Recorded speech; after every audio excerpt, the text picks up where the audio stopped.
So seriously, that's what I it's mean, like. what is that back nine like? I mean, you won there 3 times. I mean, we watch it, right? We're huge golf fans. Yeah. And when the leaders go, they make it to the back nine, they're teeing off on 10 in the back nine. You have no idea. We get chills. I mean, what is it like for you guys? Well, we have to then we've got to strike the ball perfectly because we know that if you flinch and you pull it at 10, off it goes there, and you cannot pull it at 11. You obviously know what goes wrong at 12, and you know where you can't block it at 13.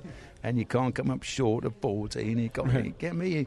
We all know all that. The great thing about the Masters, you know all the blimmin' treacherous spots, so that adds the pressure. Right. Because you've seen it, and you've seen guys. Everybody's done it right in front. Either you've done it, or somebody does it right in front of your nose, or you watch it on TV. Somebody's collapsed at the wrong time. Or played that wrong shot at the wrong time. So you've seen all that. So I then thought, if Tiger can hang, everybody's going to be so wound up. He knows what he's doing. And it really did unfold. I actually said it after he came off the first green on Sunday. I said, if he plays this like a marathon, if I was running a marathon, I'd run on the guy's shoulder all the way. And then if we've had a bit of power in me, I would zip in front.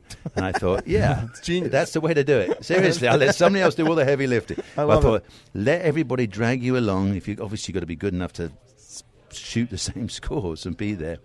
But it did. That's how it panned out. They hit it in the water at 12. He knew what to do, and then from then on, his real competitive juices kicked in. He hit every shot perfect on the way in, and that for me was amazing. So going back to what you said, so when I used to say he's not going to win, we were kind of right because the swing he had and the mental state he was in, he was not going to win.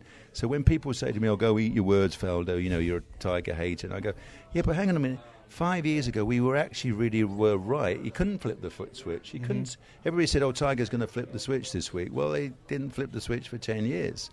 And I think even more amazing is that freaking hell, after 11 years of not winning a major, I don't know how he musters up to have the bottle to really finish. He's still got to have the bottle, and then shots he then hit at 16, and even coming in the last all that back nine. You've still got to stand up and hit it. So even the drive on 17, because he's prone to hit those right, or left. You've only got to tweak it a touch. You're in the trees. The other thing which was amazing, he, Thursday and Friday hitting the trees on 14, and makes 2 threes. Yep. I was on the call doing that. The one when he hit through the bloody, the window. I'm screaming. I'm saying that window left the woods, his name, and because he hits it through 15 feet, makes the putt. Unbelievable. And then of course, Saturday and Sunday really got away with it at 11, hit it in the trees, and it went all the way through to the patrons' walkway, and he makes 2 fours. So if any of that had gone wrong, clipped a tree or stymie, it would have been a different story. But that's how the synchrodestiny of a victory transpiring, isn't it? It has to go right for you, or you make it go right. So it was an incredible week. We wouldn't, as I said, we will never quite see another week like that. And the breaks are huge. In 2013, he hits the pin, it goes in the water, he ends up losing, by 3 or 4. So you got to get the breaks on that. I do. One of my favorite, memories from the whole week was, I believe Sunday night, you tweeted out a picture of Tiger kind of alone on the golf course. Chipping. Oh yeah, before I got there, I came in on Saturday. The Saturday before I come in because I get a great day. I play with my son Matthew. We have our own day there where I'm allowed to, as a champion, I'm allowed to bring a guest. So I take my son, and so we have our own little day there. And we went in on Saturday night.